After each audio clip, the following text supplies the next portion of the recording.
June 1st, 1983. A bicycle leans against a department store wall, its metal frame catching the last rays of a summer evening. The front wheel is still spinning.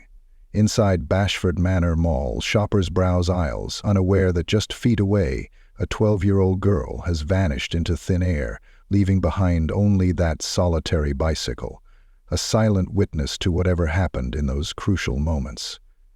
The date is June 1st, 1983. The girl's name is Ann-Gotlib, and in the next few hours, this quiet Louisville community will be plunged into what will become one of America's most chilling unsolved mysteries. For 25 years, her disappearance will haunt investigators, multiple suspects, countless theories, a Cold War conspiracy. And at the center of it all, a family who fled the Soviet Union for the American dream, only to live through every parent's worst nightmare. This isn't just a story about a missing child. This is the case that would forever change how America protects its children. Welcome to the Shadow Files crime series. Tonight's case will shake you to your core. Take a moment to hit subscribe, drop a like, and please let us know where you're watching from. And now, we begin. Louisville, Kentucky, in the summer of 1983, was a city in transformation. The Bashford Manor area stood as a testament to American suburbia, its sprawling mall a crown jewel of commerce, drawing families from across Jefferson County to its bustling corridors and department stores. Behind these familiar storefronts lay a deeper story, one of a growing community where immigrant families carved out their piece of the American dream. Here, Eastern European accents mingled with Southern drawls, as newcomers like the Gotlibs found refuge from the shadow of the Iron Curtain. But America in 1983 harbored a dark secret. Children were vanishing across the country, their faces relegated to milk cartons and telephone poles. There was no national database to track them. No system to alert the public, no way to connect similar cases across state lines. In this analog age, a child could disappear in one state while a predator's crimes in another remained unknown to local authorities. Bashford Manor Mall embodied this false sense of security. Parents felt safe letting their children ride bikes to its stores. Teenagers gathered at its food court. Families browsed its aisles without fear. It was the kind of place where everyone knew everyone, or at least they thought they did. What no one realized was that this seemingly safe haven would soon become ground zero for a case that would expose the frightening gaps in America's ability to protect its children. In these final days of spring, as Louisville prepared for another hot Kentucky summer, no one could have predicted how one afternoon at this ordinary mall would shatter a community's sense of security forever. Ann-Gotlib's story begins far from the streets of Louisville, in Kiev, Ukraine, 1971. Born into a Jewish family under the weight of Soviet oppression, her earliest years were shaped by both struggle and resilience. Her father, Anatoly, was a brilliant engineer whose career was constantly undermined by the era's anti-Semitic policies. Born in 1938, he had already known displacement once, fleeing with his family to Siberia as a child when the Nazis invaded in 1941. He carried these memories with him as he built a life with his wife, Ludmila, in a system designed to hold them back. But within their modest Kiev apartment, Anne flourished.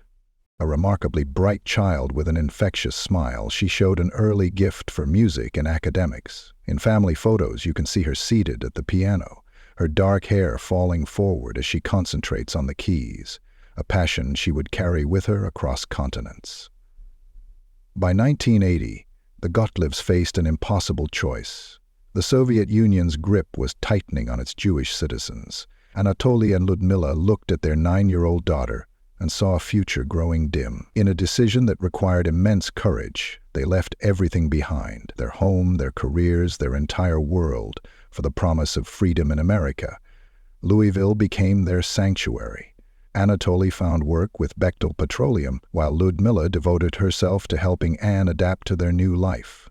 And adapt she did, brilliantly. Within 3 years, Anne was fluent in English, excelling in her studies and building a new life in a land of opportunities her parents had only dreamed of. The last photograph taken of Anne shows her at a piano recital, just weeks before her disappearance. She sits straight back at the keys, poised and confident. Her mother would later recall how Ann had mastered a particularly challenging piece for that performance. It was supposed to be the beginning of her American story, not its tragic end. No one could have known that spring afternoon, as camera shutters clicked and proud parents applauded, that this image would soon be plastered across national newspapers for a very different reason. June 1st, 1983. The first day of summer vacation. The sun still hung high in the Louisville sky as the afternoon crept toward evening, the temperature a balmy 75 degrees, perfect weather for a bike ride. At approximately 5:30 p.m., Ann-Gotlib, dressed in a blue and white striped shirt and blue jeans, pedaled her bicycle the short distance from her family's apartment to Bashford Manor Mall. It was a route she knew well, just across the street from where she lived, a journey that should have taken no more than 5 minutes. The last confirmed sighting of Ann came from another young girl who would later tell investigators she saw the 12-year-old near the Bacon's department store entrance. Ann was alone. There was nothing unusual about her demeanor, nothing to suggest the horror that was about to unfold. Between 5:30 and 6 p.m., Ann-Gotlib vanished.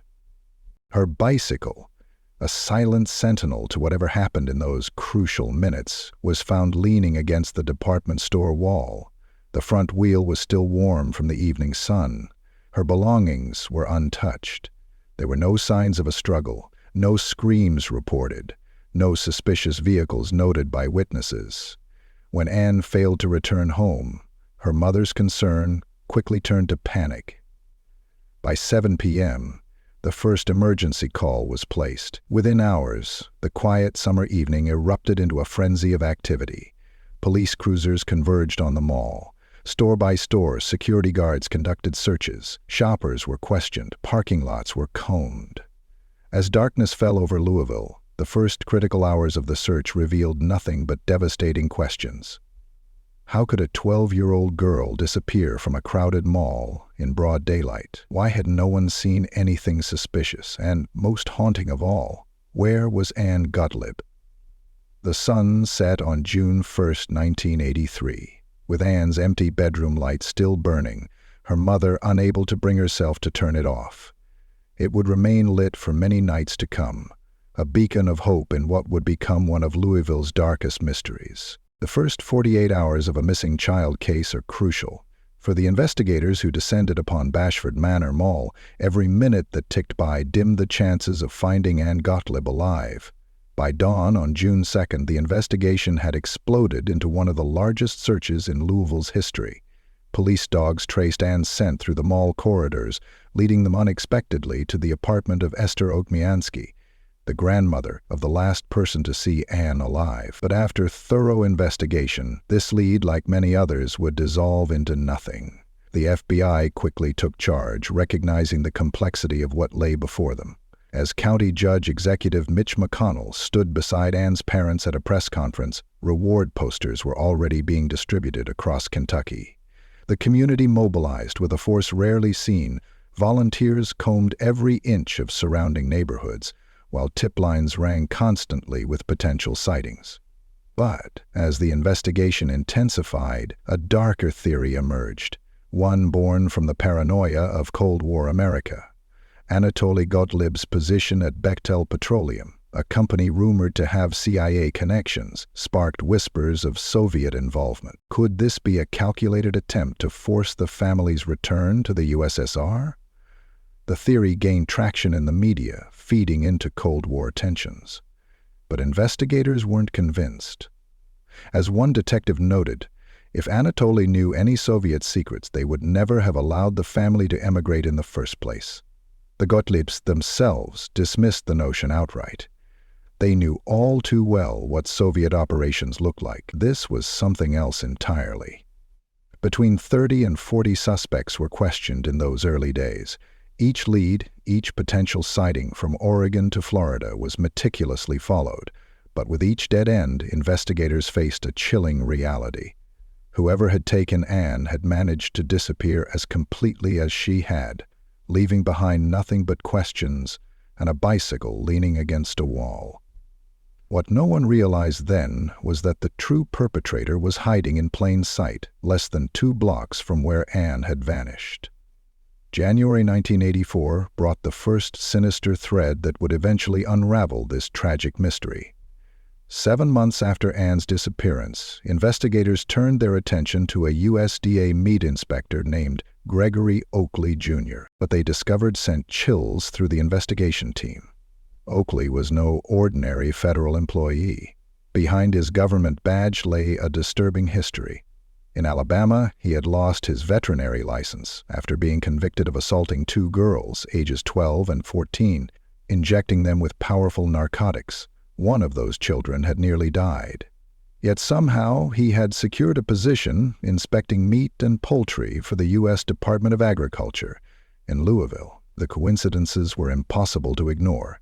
Oakley lived just 1.5 blocks from the Gottlieb family home, 2 blocks from where Ann vanished.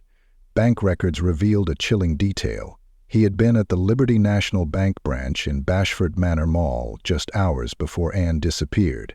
When questioned about Ann's disappearance, Oakley's polygraph results spoke volumes. The examiner's conclusion was unambiguous. Oakley was lying. But what made investigators' blood run cold was his access to slaughterhouses through his USDA credentials, places where evidence could vanish without a trace. A pattern emerged as investigators dug deeper. Just weeks after Ann's disappearance, Oakley had attacked another young girl in the Louisville area, a 13-year-old police officer's daughter. The similarities were striking: same age range, same method of approach. He was convicted of attempted rape and burglary, sentenced to 50 years in prison. But proving Oakley's connection to Ann's disappearance remained frustratingly out of reach. In a letter to a Courier-Journal reporter, he wrote in defiant capitals, "I have never seen Ann Gottlieb in my life."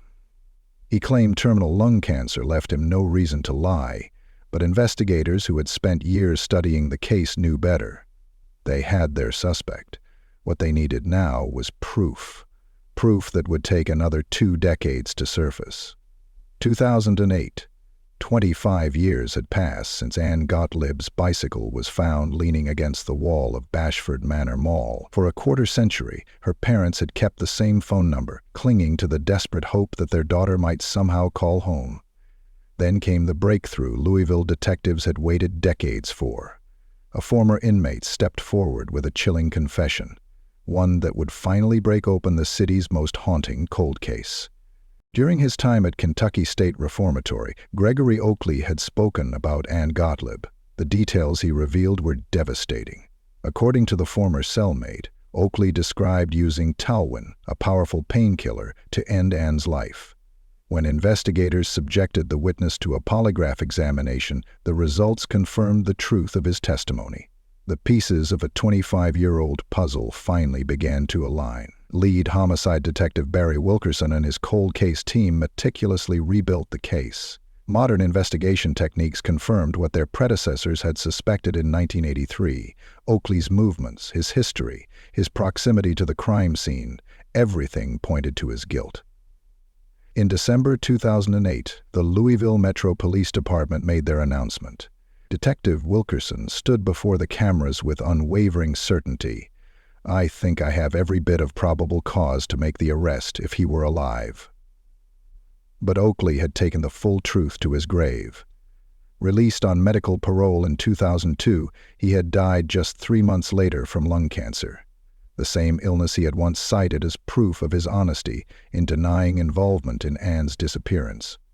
Commonwealth's attorney Dave Stengel agreed with the police findings but declined the Gottlieb family's request to charge Oakley posthumously. The man who had stolen their daughter could no longer defend himself in court or reveal where he had hidden Ann's remains. While Ann Gottlieb's body was never found, her disappearance would catalyze a revolution in how America protects its children. Out of this tragedy emerged a legacy that would save countless young lives. In 1984, just 1 year after Ann vanished, Congress passed the Missing Children's Assistance Act. Her case had exposed critical gaps in America's ability to track and investigate child disappearances. the haunting reality that a predator like Oakley could move between states, leaving a trail of victims while local authorities remained unaware, demanded change. From this legislation emerged the National Center for Missing and Exploited Children, founded by Louisville's own Ernie Allen, the city's former public safety director. Allen had witnessed firsthand how Ann's case had paralyzed his community.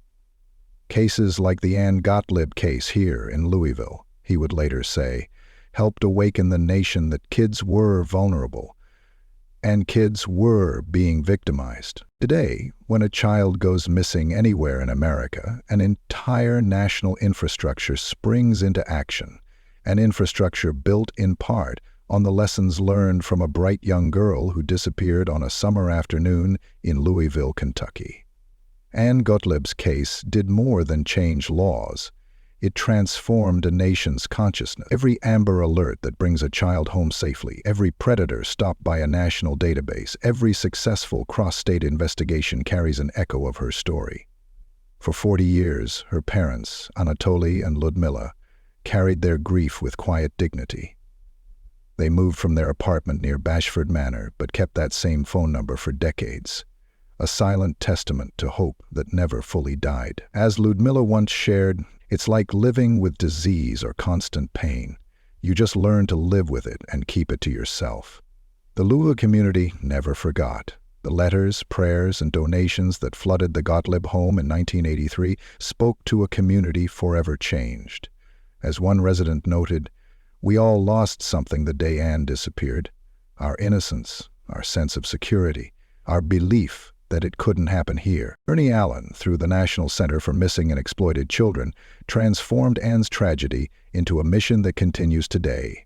Since its creation, the center has helped recover more than 376,000 missing children. Each success honors the memory of a 12-year-old girl who loved to play piano and dreamed of a future in a free country. In 2024, while Ann's case remains technically open on LMPD's website, her legacy lives on in every child protected by the systems her disappearance helped create. She would have been 53 this year. A sobering reminder that while time moves forward, some wounds never fully heal, and some stories continue to shape our world long after their final chapter is written. Ann Gotlib never got to finish the piece she was learning on her piano that spring of 1983. But her unfinished melody sparked a symphony of change that continues to protect children across America today. If you suspect a child is in danger, don't wait. Contact the National Center for Missing and Exploited Children at 1-800-THE-LOST or visit missingkids.org. One call could save a life. This has been the story of Ann Gotlib, the 12-year-old girl who changed America. If you enjoyed this content, join our community by subscribing and turning on notifications. Every subscriber makes it possible for us to keep creating content we're passionate about sharing with you.